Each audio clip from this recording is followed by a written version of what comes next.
Hey guys, Francisco here with West Valley Masonry. Thank you for tuning in. This is the second day of the job. Pretty much, the project consists of installing and grouting about 1,200 square feet of natural stone on columns. I think it was one wall and an outdoor fireplace, and the garage columns as well of the house.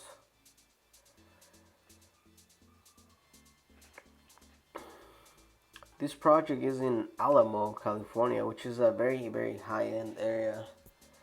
A lot of wealthy people here in this area. A lot of really, really big, big mansions too.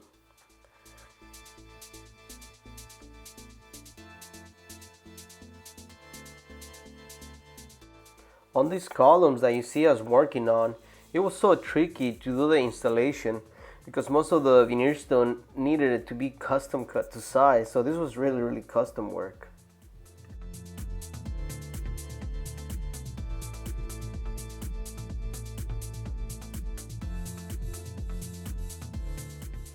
This is the third day, I believe. So, as always, in every column, we shoot a benchmark with our laser level.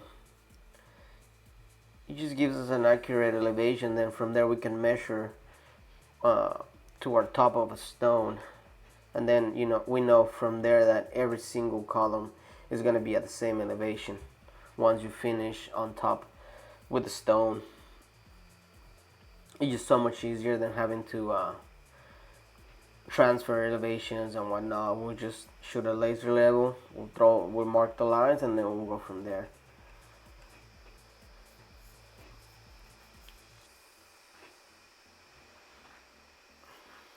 As you can see, everything, the corner is really the only stone that was like a full stone. Everything else needed to be custom cut for it to fit nicely and perfectly. For this particular job, the homeowner asked us if we could do a tight installation on the joint because he didn't want to see big lines uh, on the grout lines. So we said, yeah, of course. So we went ahead and used the 1/8 spacer to get everything the same.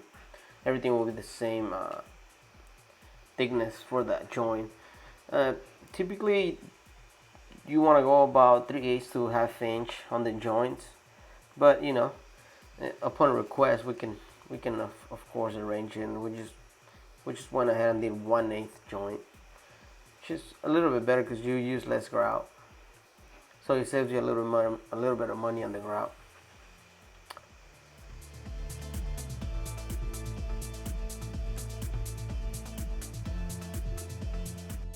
So this was towards the end of the day.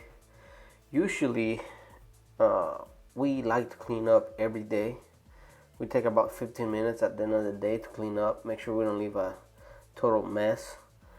It's just much better because the next day you just come back and everything's ready. So here's the backside of the fireplace. So we have to start a different elevation that we were thinking of because the company that was working on this fireplace on the insert wasn't ready, so we have to give him some time to make it work. But we couldn't wait for them, so we just went ahead and form it with a bunch of 2x4s, and then we started the installation from there.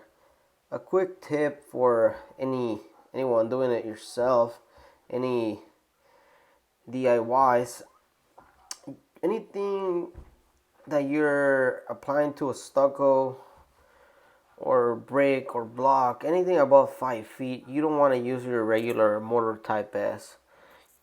We use here a veneer bonding mortar, which has a lot more strength than your regular mortar type S. So to put it in perspective, your regular mortar type S yields at about 18 psi, 1800 psi, and your veneer bonding mortar, the one that we use for anything above 5 feet, yields at 2800 psi. So the strength, the bond to the stucco is so much more stronger. So you have a way better bond, and it's just cheap insurance because in case of an earthquake or any act of God, we know that we're not gonna have to come back and have to remove these stones and repair them because they're glued completely to that wall. So the only way those stones are gonna come off is if that wall comes off. For here we have to use a scaffold. We use the two sections, two tiers of scaffold, about 16 feet.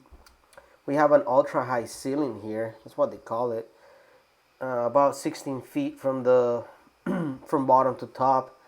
Beautiful, beautiful fireplace. To be honest with you, I've seen fireplaces, but this one was top of the line. Right there, you see my guy. He's working.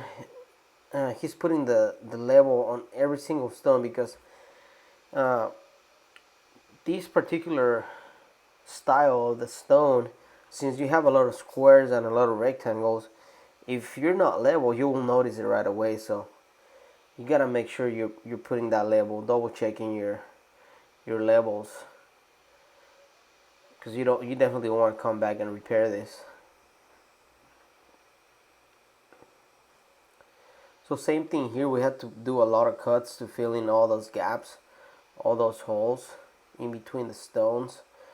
Good thing we had the table saw here. We're using the 8-inch from Rigid water table saw. It works pretty good for this. You could use the Imers, the 250As. It work pretty good, but for this type of stone, the stone is not too hard, so it will cut it like butter. I use this saw for tile, for backsplashes, mosaic, natural stone, veneer stone, bricks, thin bricks. It works like magic. It's a beauty, and for $400, it's worth it. Your Imer 258 runs for about 1,500, so the Rigid works fine for this type of work.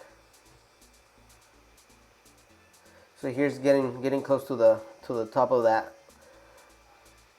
fireplace. Here we have to come back. That's when the plumber had already fixed the fireplace insert. So we just went ahead and wrapped it up with stone. And as you can see, the upper stone that we had recently installed, not in really good shape. This is the front elevation of the house. This is the garage columns. This was the last part of the project that we had to complete. Pretty much the same. All the cuts are custom cuts. It goes fairly quick with the table saw.